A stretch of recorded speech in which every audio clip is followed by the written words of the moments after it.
AG ನ್ಯೂಸ್ಗೆ ಸ್ವಾಗತ. ಶಿಡ್ಲಘಟ್ಟ ವಿಧಾನಸಭಾ ಕ್ಷೇತ್ರದಲ್ಲಿ ಇದೇ ತಿಂಗಳು ಅಂದರೆ ಜೂನ್ 10ರಂದು ಹಮ್ಮಿಕೊಂಡಿದ್ದ ಅಭಿನಂದನಾ ಸಮಾರಂಭವನ್ನ ಕಾರಣಾಂತರಗಳಿಂದ ಮುಂದೂಡಲಾಗಿದ್ದು ಜೂನ್ 21ರಂದು ಕಾರ್ಯಕ್ರಮವನ್ನು ಆಯೋಜಿಸಲು ತೀರ್ಮಾನ ಮಾಡಲಾಗಿದೆ ಅಂತ ಎಬಿಡಿ ಸಂಸ್ಥೆಯ ಅಧ್ಯಕ್ಷ ರಾಜೀವ್ ಗೌಡ ಹೇಳಿದ್ದಾರೆ. ಈ ಕುರಿತು ಹೇಳಿಕೆ ಕೊಟ್ಟಿರುವ ಅವರು, ಮುಖ್ಯಮಂತ್ರಿ ಡಿಕೆ ಶಿವಕುಮಾರ್, ಸಚಿವ ಡಾಕ್ಟರ್ ಕೆಎಚ್ ಮುನಿಯಪ್ಪ ಮತ್ತು ಕೆಪಿಸಿಸಿ ಅಧ್ಯಕ್ಷರಾಗಿ ಆಯ್ಕೆಯಾದ ಬಿಕೆ ಹರಿಪ್ರಸಾದ್ ಅವರಿಗೆ ಶಿಡ್ಲಘಟ್ಟ ನಗರದ ಕಾಂಗ್ರೆಸ್ ಪಕ್ಷದ ಬಳಿ ಬೃಹತ್ ಅಭಿನಂದನಾ ಸಮಾರಂಭವನ್ನು ಆಯೋಜನೆ ಮಾಡಲಾಗಿತ್ತು. ಆದರೆ ಅನೇಕ ಸಚಿವರು ಈ ಕಾರ್ಯಕ್ರಮದಲ್ಲಿ ಭಾಗವಹಿಸಲು ಸಹಮತ ವ್ಯಕ್ತಪಡಿಸಿದ ಹಿನ್ನೆಲೆ ಕಾರ್ಯಕ್ರಮವನ್ನು ಜೂನ್ 21ಕ್ಕೆ ಈ ಕಾರ್ಯಕ್ರಮವನ್ನು ಮುಂದೂಡಲಾಗಿದೆ.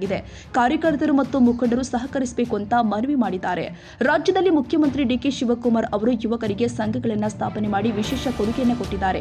ಅದೇ ರೀತಿ ಕ್ಷೇತ್ರದಲ್ಲಿ ಎಸ್ಎಸ್ಎಲ್ಸಿ ಮತ್ತು ದ್ವಿತೀಯ ಪಿಯುಸಿಯಲ್ಲಿ ಅತ್ಯಧಿಕ ಅಂಕ ಗಳಿಸಿದ ವಿದ್ಯಾರ್ಥಿಗಳಿಗೆ ಪ್ರಥಮ, ದ್ವಿತೀಯ, ತೃತೀಯ ಶ್ರೇಣಿಯಲ್ಲಿ ಸುಮಾರು 180 ವಿದ್ಯಾರ್ಥಿಗಳಿಗೆ ಮತ್ತು ಅವರ ಪೋಷಕರಿಗೆ ಅಭಿನಂದಿಸುವ ಕಾರ್ಯಕ್ರಮ ಕೂಡ ಹಮ್ಮಿಕೊಳ್ಳಲಾಗಿದೆ. ಈ ಕಾರ್ಯಕ್ರಮದಲ್ಲಿ ಹೆಚ್ಚಿನ ಸಂಖ್ಯೆಯಲ್ಲಿ ನಾಗರಿಕರು, ಕಾಂಗ್ರೆಸ್ ಕಾರ್ಯಕರ್ತರು ಮತ್ತು ಮುಖಂಡರು ಭಾಗವಹಿಸಬೇಕು ಅಂತ ಮನವಿ ಮಾಡಿದರು. ಸಮಸ್ತ ನಮ್ಮ ಶಿಡ್ಲಘಟ್ಟ ವಿಧಾನಸಭಾ ಕ್ಷೇತ್ರದ ಕಾಂಗ್ರೆಸ್ ಮುಖಂಡರಿಗೆ, ಕಾರ್ಯಕರ್ತರಿಗೆ ಹಾಗೂ ಎಲ್ಲ ಕಾಂಗ್ರೆಸ್ ಅಭಿಮಾನಿಗಳಿಗೆ ನಾನು ತಿಳಿಸೋದೇನಂತಂದರೆ, ಇದೇ ತಿಂಗಳು 10ನೇ ತಾರೀಕು ಬುಧವಾರದ ದಿನ ನಾವು ಮುಖ್ಯಮಂತ್ರಿಗಳಿಗೆ ಒಂದು ಅಭಿನಂದನಾ ಕಾರ್ಯಕ್ರಮ ಅಂದ್ಕೊಂಡಿದ್ವಿ. ಅದು ಕಾರಣಾಂತರಗಳಿಂದ, ಏನಪ್ಪ ಕಾರಣಾಂತರಗಳು ಅಂತಂದರೆ, ಹೆಚ್ಚಿನ ನಮ್ಮ ಮಂತ್ರಿ ಮಹೋದಯರು ಆ ಒಂದು ಕಾರ್ಯಕ್ರಮಕ್ಕೆ ಆಗಮಿಸೋದ್ರಿಂದ ಸುಮಾರು 13 ಜನ ಮಂತ್ರಿಗಳಾಗಿದ್ದಾರೆ. ಅದೇ ರೀತಿಯಲ್ಲಿ ನಮ್ಮ ಹರಿಪ್ರಸಾದ್ ಅಣ್ಣವರು ಪಕ್ಷದ ಅಧ್ಯಕ್ಷರಾಗಿದ್ದಾರೆ. ಅವರೆಲ್ಲರಿಗೂ ಆಹ್ವಾನ ಕೊಟ್ಟಿದ್ದೀವಿ.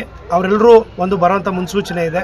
ಹಂಗಾಗಿ ಇದೇ ತಿಂಗಳು 21ನೇ ತಾರೀಕು ಭಾನುವಾರ ಕಾರ್ಯಕ್ರಮನ ಆಯೋಜನೆ ಮಾಡ್ಕೊಂಡಿರ್ತೇವೆ. ಹಂಗಾಗಿ ಆ ಒಂದು ಕಾರ್ಯಕ್ರಮದಲ್ಲಿ ವಿಶೇಷ ಏನಪ್ಪ ಅಂತಂದರೆ, ನಮ್ಮ ಮುಖ್ಯಮಂತ್ರಿಗಳು ಇವತ್ತು ಯುವಕರಿಗೆ ಒಂದು ಒಳ್ಳೆಯ ಕೊಡುಗೆ ಕೊಡಬೇಕು ಅಂತ ಅವರು ಏನು ಪ್ರಮಾಣ ವಚನ ಸ್ವೀಕಾರ ಮಾಡಿದ್ರು, ಆವತ್ತೊಂದು ದಿನವೇ ಯುವಕರಿಗೆ ಒಂದಷ್ಟು ಉಡುಗೊರೆ ಕೊಟ್ಟಿದ್ದಾರೆ.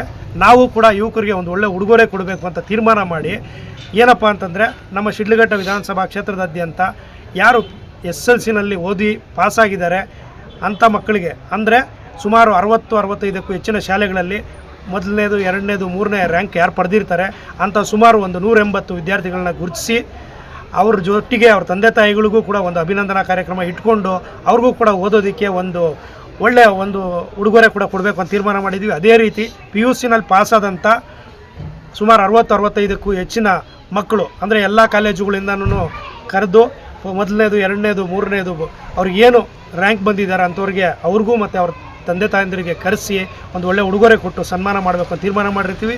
ಅದರೊಟ್ಟಿಗೆ ಸುಮಾರು 10ರಿಂದ 12 ಸಾವಿರ ಜನಕ್ಕೆ ಊಟದ ವ್ಯವಸ್ಥೆ ಕೂಡ ಮಾಡಲಾಗಿದೆ. ಅದರಲ್ಲಿ ವೆಜ್ಜು, ನಾನ್ ವೆಜ್ ಎರಡೂ ಊಟ ಇರುತ್ತೆ.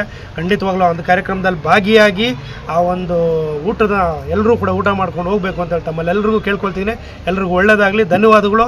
ತಮಗೆಲ್ಲ ಯಾರಿಗೆ ಮಾಹಿತಿ ಇರುತ್ತೆ, ಯಾರಿಗೆ ಮಾಹಿತಿ ಗೊತ್ತಿರಲ್ಲ ಅಂಥವ್ರಿಗೆ ತಿಳಿಸ್ಬೇಕು ಅಂತ ಕೂಡ ಈ ಒಂದು ಸಂದರ್ಭದಲ್ಲಿ ಹೇಳ್ತೀನಿ. ಎಲ್ರಿಗೂ ಒಳ್ಳೆಯದಾಗಲಿ. ನಮಸ್ಕಾರ, ಧನ್ಯವಾದಗಳು.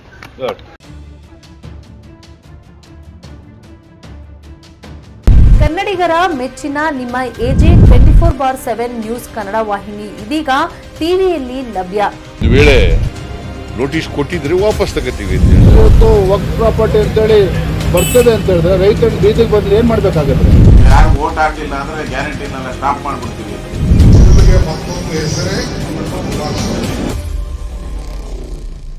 ಕರ್ನಾಟಕ ಮತ್ತು ದೇಶ ವಿದೇಶ 360 ಡಿಗ್ರಿ ಸುದ್ದಿ ಹಾಗೂ ಉತ್ತರ ಕರ್ನಾಟಕ, ಬೆಳಗಾವಿ, ಬಾಗಲಕೋಟೆ, ಧಾರವಾಡ, ಹಾವೇರಿ, ಗದಗ, ಬಿಜಾಪುರ ಜಿಲ್ಲೆಯ ಕ್ಷಣ ಕ್ಷಣದ ವಿವರವನ್ನ ಪಡೆಯುವುದಕ್ಕೆ ಎಜೆ 24/7 ನ್ಯೂಸ್ ಕನ್ನಡ ವಾಹಿನಿಯನ್ನ ಲೈಕ್ ಮಾಡಿ, ವಿಡಿಯೋಗಳನ್ನ ಶೇರ್ ಮಾಡಿ, ಕಮೆಂಟ್ ಮಾಡುವ ಮೂಲಕ ನಮ್ಮ ವಾಹಿನಿಗೆ ಸಹಕಾರ ನೀಡಿ ಮತ್ತು ಚಾನೆಲ್ ಅನ್ನ ಸಬ್ಸ್ಕ್ರೈಬ್ ಮಾಡಿ.